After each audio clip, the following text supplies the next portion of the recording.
તો સમાચાર વિસ્તારથી જોઈએ। પાટીદારોને લઈને હાલ રાજકોટ ખાતેની મેચ ચર્ચામાં છે, ત્યારે રાજકોટમાં ભારત અને દક્ષિણ આફ્રિકાની મેચને લઈ ટિકિટ વિતરણનો પ્રારંભ થઈ ગયો છે અને વહીવટી તંત્ર દ્વારા ટિકિટ વિતરણને લઈ નિયમો કડક બનાવાયા છે। ટિકિટ વિન્ડો ખુલે એ પહેલા જ હાઈવે સુધી લાંબી કતારો લાગી ગઈ છે।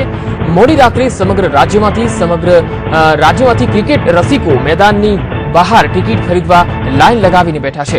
25,000 ટિકિટો ખરીદવાનું પાટીદાર અનામત આંદોલન સમિતિના કન્વીનર હાર્દિક પટેલે એલાન કર્યું છે, ત્યારે કલેક્ટર અને એસપી આજે સ્ટેડિયમની મુલાકાત લેવાના છે। તો 18 ઓક્ટોબરના રોજ ભારત અને દક્ષિણ આફ્રિકા વચ્ચે રાજકોટના ખંડેરી સ્ટેડિયમમાં ક્રિકેટ મેચ વનડે મેચ રમાવાની છે અને આ મેચ પર જ્યારે પાટીદાર આંદોલનનું ગ્રહણ લાગ્યું છે અને હાર્દિક પટેલે જે રીતે જાહેરાત કરી હતી કે તેઓ પ્લેકાર્ડ લઈને અને સૂત્રોચ્ચાર કરવાના છે, પ્લેકાર્ડ લઈને શાંતિપૂર્ણ રીતે દેખાવો કરવાના છે, મેચને કોઈ પણ ખલેલ નહીં પહોંચવા દે, એવામાં આજે ટિકિટનું વિતરણ કરવામાં આવી રહ્યું છે આ મેચ જોવા માટે અને તેના માટે લાંબી લાઈનો ટિકિટ ખરીદવા માટે લાગી ગઈ છે।